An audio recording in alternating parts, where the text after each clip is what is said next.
उत्तराखंड के बाद गुजरात में भी समान नागरिक संहिता की तैयारी।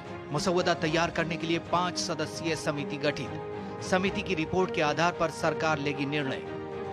उत्तराखंड के बाद गुजरात समान नागरिक संहिता लागू करने की पहल करने वाला दूसरा राज्य बनने जा रहा है। मुख्यमंत्री भूपेंद्र पटेल ने कहा कि राज्य सरकार प्रदेश में रहने वाले सभी नागरिकों के लिए समान अधिकार और विशेषाधिकार सुनिश्चित करने की दिशा में आगे बढ़ रही है।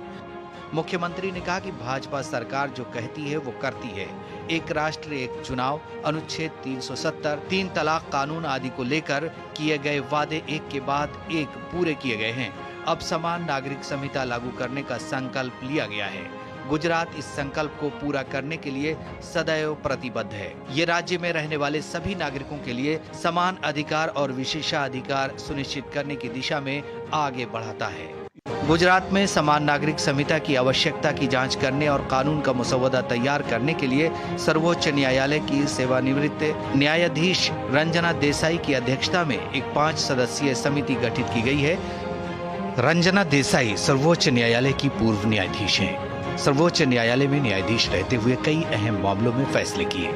जम्मू कश्मीर परिसीमन आयोग की अध्यक्ष भी रह चुकी हैं। सर्वोच्च न्यायालय में आने से पहले बॉम्बे उच्च न्यायालय की न्यायाधीश थी।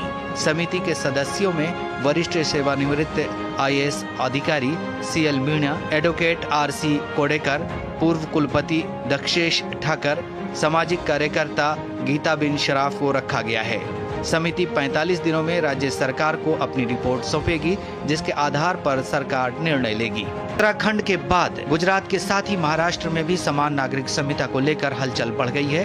उप मुख्यमंत्री एकनाथ शिंदे ने कहा कि वो मुख्यमंत्री देवेंद्र फडणवीस और अजीत पवार से इस पर चर्चा करने के लिए एक साथ बैठक करेंगे और निर्णय लेंगे। उत्तराखंड UCC का मसौदा तैयार करने और उसे लागू करने वाला बीजेपी का पहला शासित राज्य है। उत्तराखंड में इस महीने की शुरुआत में समान नागरिक संहिता को लागू किया गया है। उम्मीद है कि अब गुजरात सरकार की इस पहल से अन्य राज्यों में भी इसके लागू करने का प्रयास तेज होगा।